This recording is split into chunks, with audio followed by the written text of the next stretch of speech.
Hello hi friends, welcome to my YouTube channel. मेरा नाम है पंकज चौधरी।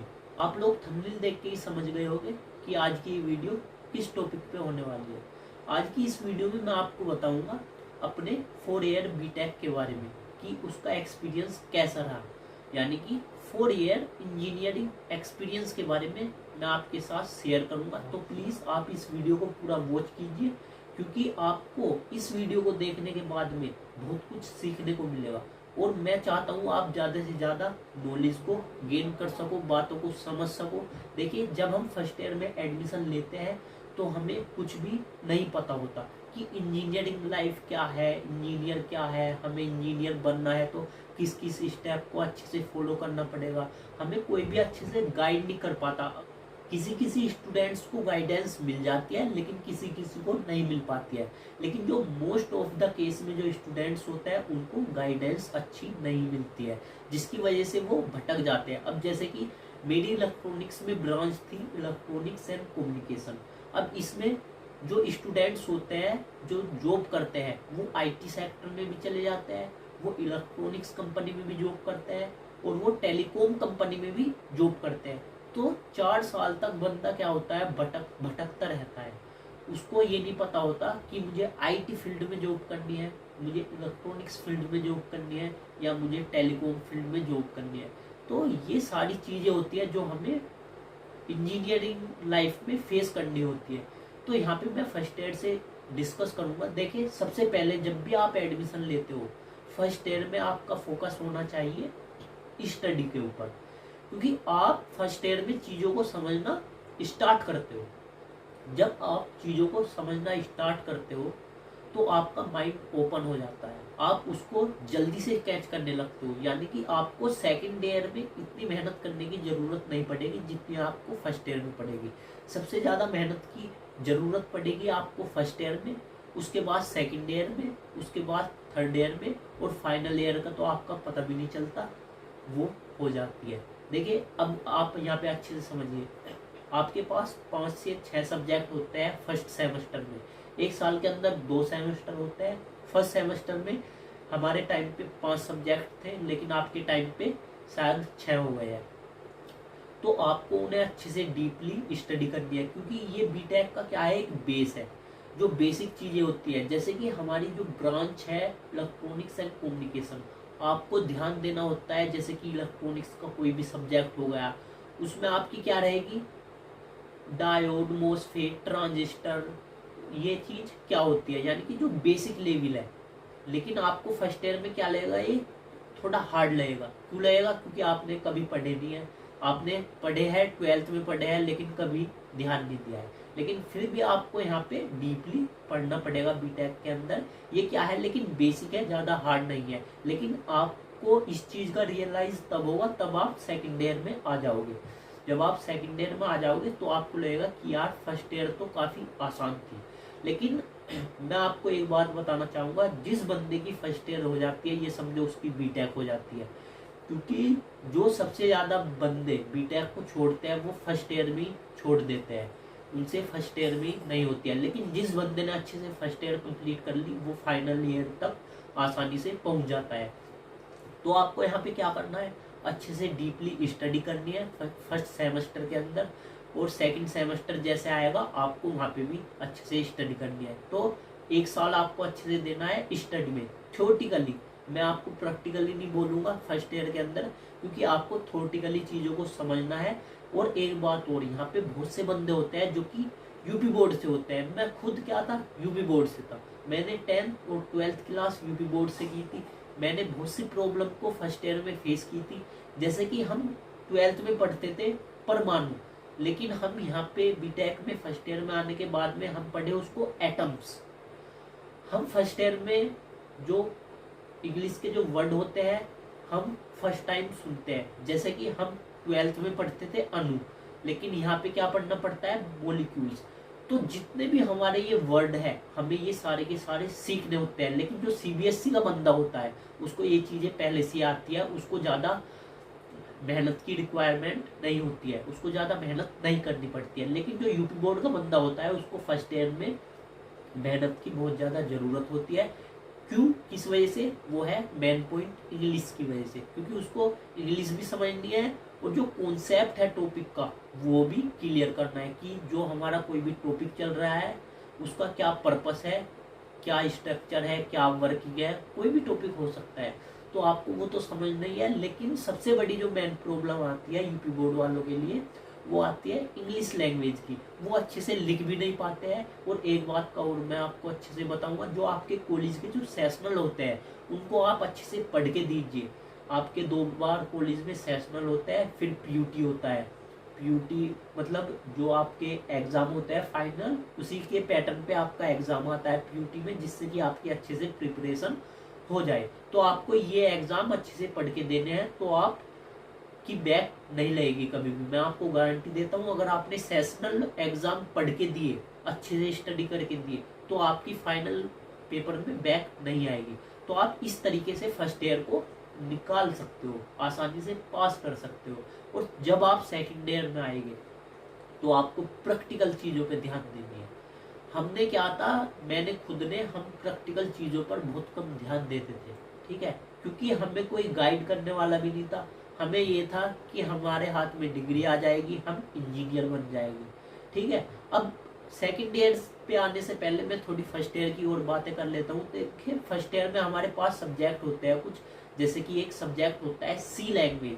जितने भी सब्जेक्ट होते हैं हमारे कॉमन सब्जेक्ट होते हैं। अगर हमारी इलेक्ट्रॉनिक्स एंड कम्युनिकेशन ब्रांच है तो मुझे इलेक्ट्रॉनिक्स से रिलेटेड सब्जेक्ट पे और कम्युनिकेशन यानी कि नेटवर्किंग से रिलेटेड सब्जेक्ट पे अच्छे से कमांड बनानी है, ठीक है।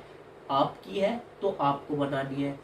जिसकी भी मतलब इलेक्ट्रॉनिक्स एंड कम्युनिकेशन ब्रांच है उसको अपने कोर सब्जेक्ट में कमांड बनानी है। आप सीएस के बंदे हो तो आपको सीएस में कमांड बनानी है। लेकिन एक सब्जेक्ट होता है सी लैंग्वेज। ये क्या है, एक प्रोग्रामिंग लैंग्वेज होती है, सी प्रोग्रामिंग लैंग्वेज। ये सीएस वाले बंदों के लिए मोस्ट इम्पोर्टेंट है। लेकिन एक बात और मैं आपको बताना चाहूंगा, जो इलेक्ट्रॉनिक्स एंड कम्युनिकेशन के बंदे हैं उनको सी लैंग्वेज मस्ट है। लैंग्वेज के बिना आप इंजीनियर नहीं बन सकते हो। मैं आपको स्टार्टिंग में बता देता हूँ, हमारे टाइम पे हमें पता नहीं था। हम सोचते थे जो सी लैंग्वेज है वो कंप्यूटर साइंस का पार्ट है, लेकिन हमें बाद में पता चला, जब हम इंडस्ट्री में काम करने लगे, जॉब करने लगे, हमें तब पता चला कि सी लैंग्वेज मोस्ट इम्पोर्टेंट लैंग्वेज होती है। और ये एक बेसिक लैंग्वेज होती है। जब इसके बाद आप कोई भी लैंग्वेज सीखते हो तो वो थोड़ी आसान लगती है आपको। तो आपको सी लैंग्वेज अच्छे से पढ़नी है, प्रैक्टिकली उस पर काम करना है। एक हमारा सॉफ्टवेयर होता है टर्बो सी या C++, उस पर हम प्रैक्टिस कर सकते हैं सी लैंग्वेज की। आपको अच्छे से फर्स्ट ईयर में पता चल जाएगा इन चीज़ों का। फिर हम आते हैं सेकंड ईयर पे। सेकंड ईयर पे जो आपके कोर सब्जेक्ट होते हैं, जैसे कि मैंने आपको बताया, जितने भी इलेक्ट्रॉनिक सर्किट से रिलेटेड है, आईसी है, इंटीग्रेटेड सर्किट है, इलेक्ट्रॉनिक्स वाले बंदों के लिए बता रहा हूँ मैं, ठीक है। तो उनको अच्छे से इन पे कमांड बनानी है। और जो कंप्यूटर साइंस के जो बंदे हैं उन्हें अपने ऑपरेटिंग सिस्टम हो गया, इन पे कमांड बनानी है, ठीक है, अच्छे से। जब आप थर्ड ईयर में आते हो तो आपको ध्यान देना तो प्रैक्टिकल पे सेकंड ईयर से ही है, लेकिन थर्ड ईयर में आपको फुल ध्यान देना है। आपको ये चीज़ें समझनी है कि इंडस्ट्री में कैसे वर्क होता है, जानने की कोशिश करनी है। आपको ये चीज़ कोई नहीं बताएगा, ठीक है। आप ये सोचोगे कि हमारे हाथ में किसी तरीके से डिग्री आ जाए, हम इंजीनियर हो जाएंगे और कोई हमारे रिलेशन में होगा वो हमारी जॉब लगा देगा। लेकिन ऐसा कुछ नहीं है। जब तक आपके पास स्किल्स नहीं है, आपका कोई भी रिलेशन वाला आपकी जॉब नहीं लगवा सकता। लेकिन किसी किसी केस में अगर किसी ने लगा दिया तो मैं कह नहीं सकता, लेकिन ज़्यादातर केस में ऐसा नहीं होता है। आपके पास स्किल्स होनी चाहिए, ठीक है।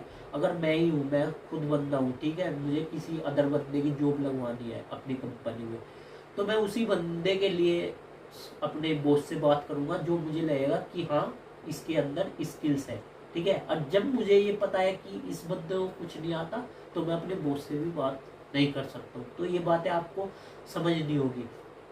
दूसरी बात, जो इलेक्ट्रॉनिक्स एंड कम्युनिकेशन के जो बंदे होते हैं वो सोचते हैं कि हमें प्रोग्रामिंग लैंग्वेज से कोई लेना देना नहीं है। सी तो मैंने आपको बता ही दिया, सी का कहाँ पे यूज़ होता है, एम्बेडेड सिस्टम में यूज़ होता है, ठीक है। ये बात आपको याद रखनी है। हमें नहीं पता थी ये बात, हमने सेकेंड ईयर भी ऐसे ही की बिना प्रैक्टिकल के, बस थ्योरेटिकल लिया, रटा, पास कर दिया, ठीक है। ऐसे निकाल दिया हमने। सेकंड ईयर भी आए हम थर्ड ईयर में, हमें दिखने लगा यार अब जॉब कर लेनी चाहिए थर्ड ईयर में। फिर हमें पता नहीं होता कि मतलब इंटर्नशिप कहाँ से करनी है। अगर हम इंटर्नशिप करना चाहें, ठीक है, कोई अच्छे से गाइड नहीं कर पाता और हमें भी खुद पता नहीं होता। देखिए, आपको किसी भी कंपनी में इंटर्नशिप ढूंढनी है। अगर आप इंटर्नशिप नहीं करना चाहते हो तो आपको डायरेक्टली जॉब ढूंढनी है किसी भी कंपनी में। देखिए, जितनी भी कंपनी होती है वो आपको थर्ड ईयर से जॉब दे सकते हैं। अगर आप करना चाहते हो तो आपको वहाँ पे बहुत कुछ सीखने को मिलेगा, ठीक है। आपको भी कुछ सैलरी भी प्रोवाइड करेंगे, 10 12 15 हज़ार जो भी, ठीक है। लेकिन आपका मेन फोकस होना चाहिए काम को सीखने पर, ठीक है, अपने अंदर स्किल्स को इम्प्रूव करने पर, ठीक है। और उसके बाद जब हम फाइनल ईयर में आए, हम इंडस्ट्री में निकले, तो हमसे स्किल्स पूछी गई कि क्या आता है, सी आता है, ठीक है, आप एम्बेडेड सिस्टम पे प्रोग्रामिंग कर सकते हो क्या, ठीक है, नेटवर्किंग में प्रैक्टिकल नॉलेज है क्या। अब हमारे पास क्या, हमारे पास तो थ्योरेटिकल है, हमने स्विच, राउटर, हब, मोडम, ये क्या हमने थ्योरेटिकली पढ़े हैं। फायरवॉल, साइबर सिक्योरिटी, कैसे डेटा को सिक्योर किया जाता है, हमने क्या थ्योरेटिकली पढ़े हैं, ठीक है। लेकिन प्रैक्टिकली हमने नहीं पढ़े। आईपी एड्रेस क्या होता है, आईपी एड्रेस हमने थ्योरेटिकली पढ़ा है, मोबाइल में होता है, सब डिवाइस में होता है, हमारी जितनी भी होती है, लैपटॉप, कंप्यूटर, लेकिन वो प्रैक्टिकली कैसे वर्क करती है ये चीज़ का हमें नहीं पता। तो इन चीज़ों को हमें यहाँ पे समझना होगा। आप एक काम और कर सकते हो, जब आप फाइनल ईयर में आ जाए, अगर आप इलेक्ट्रॉनिक्स एंड कम्युनिकेशन के बंदे हैं, देखिए मेरा थोड़ा थ्रोट सही नहीं है तो प्लीज़ आप कॉम्प्रोमाइज़ करना। तो मैं क्या बोल रहा था आपको कि जब भी आप फाइनल ईयर में आ जाते हो, आप इलेक्ट्रॉनिक्स एंड कम्युनिकेशन के बंदे हो, तो आपको सबसे पहले ये चूज़ करना है, आपको इलेक्ट्रॉनिक्स फील्ड में जाना है, नेटवर्किंग फील्ड में जाना है, या आईटी फील्ड में जाना है। जिस भी फील्ड में आपको जाना है, अगर आपको इलेक्ट्रॉनिक्स फील्ड में जाना है, एम्बेडेड सिस्टम में जाना है, तो किसी अच्छे से इंस्टीट्यूट से काम सीखिए, ठीक है। आपको थोड़ा बहुत पेड करना पड़ेगा, लेकिन वो आपको अच्छे से सिखा देंगे। आप पीसीबी डिज़ाइन में जाना चाहते हो तो आप इंस्टीट्यूट को ज्वाइन कीजिए, वो आपको अच्छे से सिखा देंगे। वो 2-3 महीने की कोचिंग रहती है, वो आपको अच्छे से सिखा देंगे, लेकिन आपको थोड़ा बहुत पेड करना होगा। लेकिन अगर आप चाहते हो कि आपको कोई कंपनी मिल जाए और कंपनी में ही आप सीख जाए, तो आप कंपनी भी ढूंढ सकते हो, ठीक है। ये बात है आपके ऊपर। तो जब आपकी फाइनल ईयर आएगी तो आपको रियलाइज़ होगा कि जो इंजीनियर है असली वो है प्रैक्टिकली, जिसके पास प्रैक्टिकल नॉलेज है वो एक इंजीनियर है, अदरवाइज जो डिग्री है वो एक कागज का टुकड़ा है। ये बात आपको समझनी पड़ेगी। ये बात समझने में हमें 4 साल लगे। मैं नहीं चाहता आपको 4 साल लगे, क्योंकि मैं चाहता हूँ जो प्रॉब्लम हमें फेस करनी पड़ रही है या करनी पड़ी थी। देखिए, मैं एक इलेक्ट्रॉनिक्स कंपनी में काम करता हूँ, वहाँ पे जो कम्युनिकेशन जो हमारी डिवाइस होती है नेटवर्क की, उसके प्रोजेक्ट आते हैं, वहाँ पे बनाए जाते हैं, उन प्रोजेक्ट पे वर्क किया जाता है। वहाँ पे एम्बेडेड सिस्टम का भी वर्क होता है और नेटवर्किंग का भी वर्क होता है, तो मर्ज है दोनों। लेकिन मैंने बहुत सी प्रॉब्लम को फेस किया। मैं चाहता हूँ आप उन प्रॉब्लम को फेस ना करो, आप अच्छे से step by step without back के आप अच्छे से विदाउट बैक के अपनी बीटेक को क्लियर करें, ठीक है। और एक प्रैक्टिकल नॉलेज को गेन करें। थ्योरेटिकल के पीछे ज़्यादा मत भागो, प्रैक्टिकल नॉलेज आपको लेनी है। लेकिन हाँ, मैं फिर से बोलूँगा, फर्स्ट ईयर में आपको थ्योरेटिकल पे ज़्यादा ध्यान देना है, खासकर यूपी बोर्ड वाले बंदों के लिए, ठीक है। फ्रेंड्स, देखिए मैंने ये वीडियो बहुत ज़्यादा मेहनत से बनाई है, तो आप प्लीज़ अपने दोस्तों के साथ शेयर कीजिए। अगर आपको मेरी बातों में रियलिटी लगी है और अच्छी लगी है, तो आप प्लीज़ मेरे चैनल को भी सब्सक्राइब कीजिए, बेल आइकन को प्रेस कीजिए, क्योंकि मैं ऐसी ऐसी वीडियो अपलोड करता रहता हूँ। और जो भी टेक्निकल से भी रिलेटेड जो वीडियो होती है, या जो इंडस्ट्री से रिलेटेड, जो इंडस्ट्री में जो मेन वर्क किया जाता है, उसकी वीडियो भी मैं आपको अपलोड कर दूंगा। जो प्रोजेक्ट पे वर्क किया जाता है उसकी भी वीडियो मैं अपलोड कर दूंगा। तो प्लीज़ आप चैनल को सब्सक्राइब कीजिए। Thank you friends for watching my video.